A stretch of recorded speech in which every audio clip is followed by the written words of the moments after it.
कैसे पंडाले आई लगल लॉकडाउन। आइल बा माई आज दिन तोहर पावन, कैसे पंडाले आई लगल लॉकडाउन।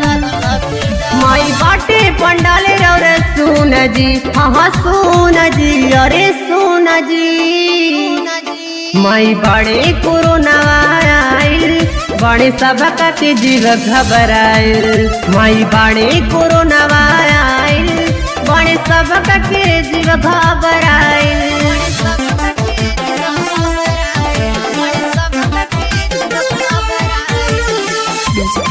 श्याम दुबे।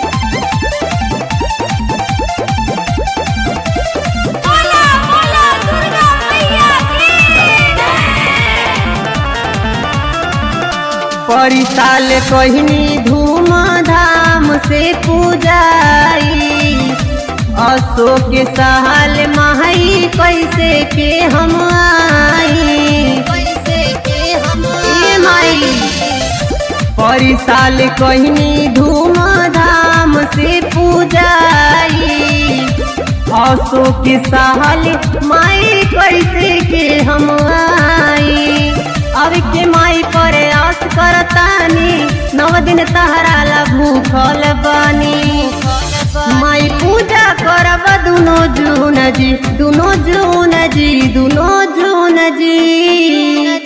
माई बड़े कोरोना आइल, बड़े सबका के जीव घबराइल। माई बड़े कोरोना आइल, बड़े सबका के जीव घबराइल।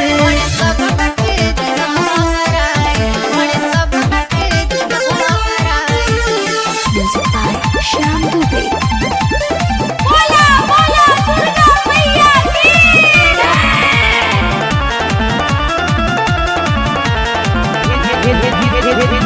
भेजली रहनी सैया जी के चुनरीला बाजार में, मरली बा पुलिस माई नवमी के त्योहार में।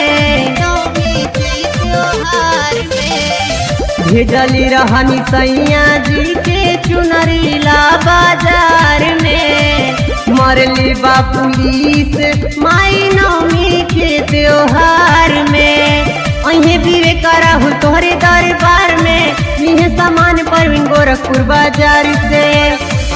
माई रोइल तिवारी लेके चुनरी, लेके चुनरी, लेके चुनरी।